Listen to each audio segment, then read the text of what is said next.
Eu lembro que o Jung falava sobre, porque ele escreveu o livro O Homem e seus Símbolos, né? Que foi direcionado para, foi através de um sonho. Ele já estava sendo convidado há muito tempo para escrever para a população em geral. Ele falava, não, não, não. E aí ele teve um sonho de uma mulher simples, uma camponesa, veio e falou, ele estava fazendo uma palestra, e ela veio e falou, gratidão, Jung, por você ter dado essa palestra nessa linguagem que eu consegui compreender. Mais ou menos assim, né? Você, Aham. como um profundo conhecedor, hoje eu sou essa mulher camponesa que vem e te convida. Gustavo, o que que é a psicologia transpessoal e qual é a grande contribuição dela para o coletivo? Bom, a ideia de que existe uma parte não pessoal da identidade humana já está nas outras teorias psicodinâmicas. Então, por exemplo, na psicanálise, o, o bebê nasce com um puro id.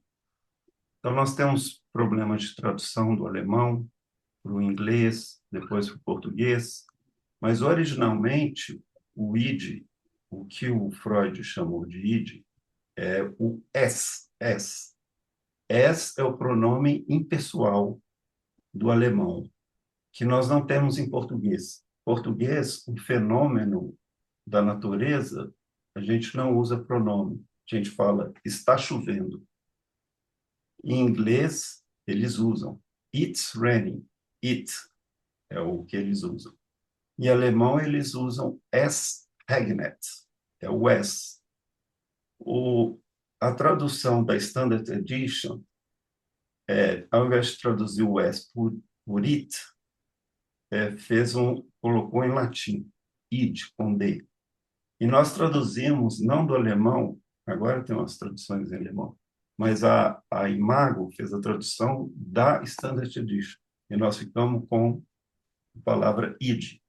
E perdemos o sentido original. O sentido original é que na natureza não existe um monte de euzinhos prontos. Esses eus são formados a partir do impessoal.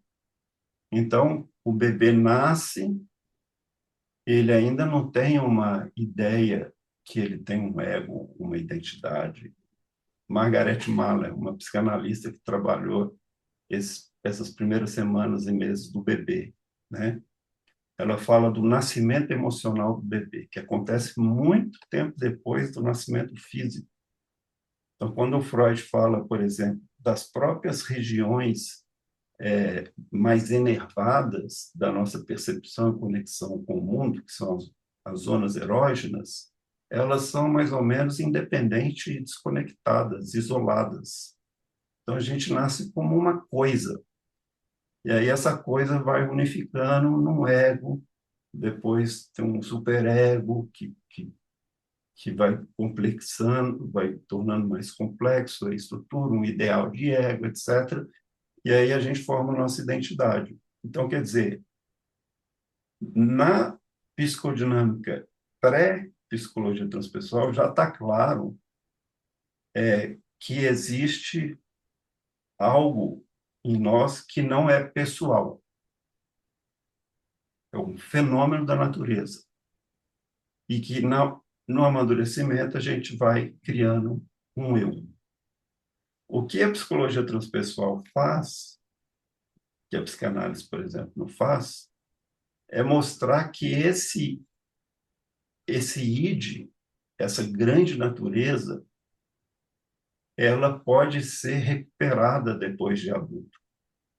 Mas isso não é pré-pessoal, como é no caso das psicopatologias, que são regressões ou fixações ao pré-pessoal.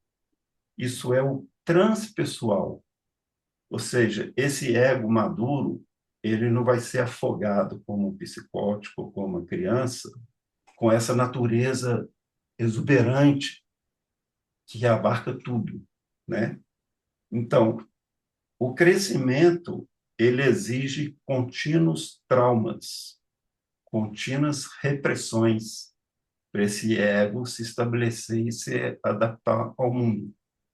O que o Jung mostra quando ele trabalha casos de clientes super bem sucedidos, a chamada meia-idade, que começa a surgir algumas patologias específicas, é que essas repressões que foram necessárias para a pessoa crescer e se tornar um ser humano razoavelmente funcional, depois elas passam a ser não só desnecessárias, como patológicas. Elas adoecem as pessoas, que elas ficam contidas nesse ego encapsulado e não permite o crescimento humano, que é a sua reconexão com essa natureza enorme que a gente tem medo e por isso a gente reprime.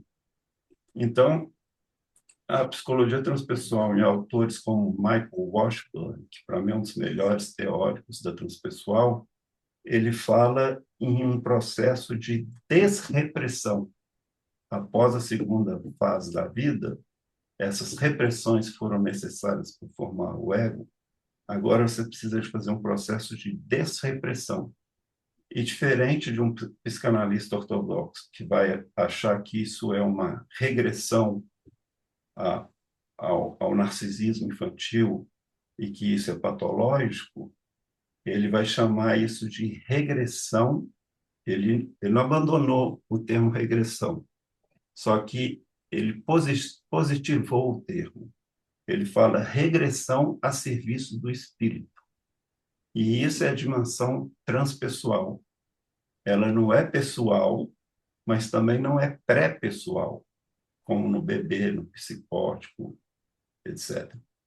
Ela é transpessoal.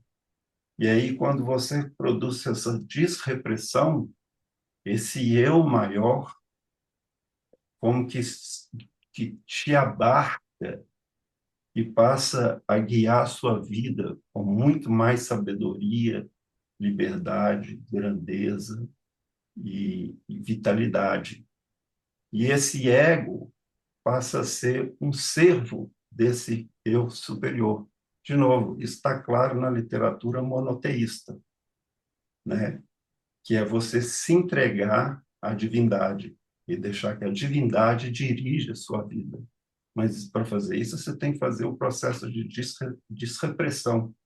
As repressões foram necessárias lá atrás, porque essa experiência ela é tão exuberante que se ela for liberada de uma vez, a gente morre, a gente desintegra, de tão poderosa que ela é, né?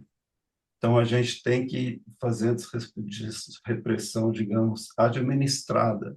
E é isso que as técnicas ascéticas sempre ensinaram. Fazer isso de forma segura, administrada.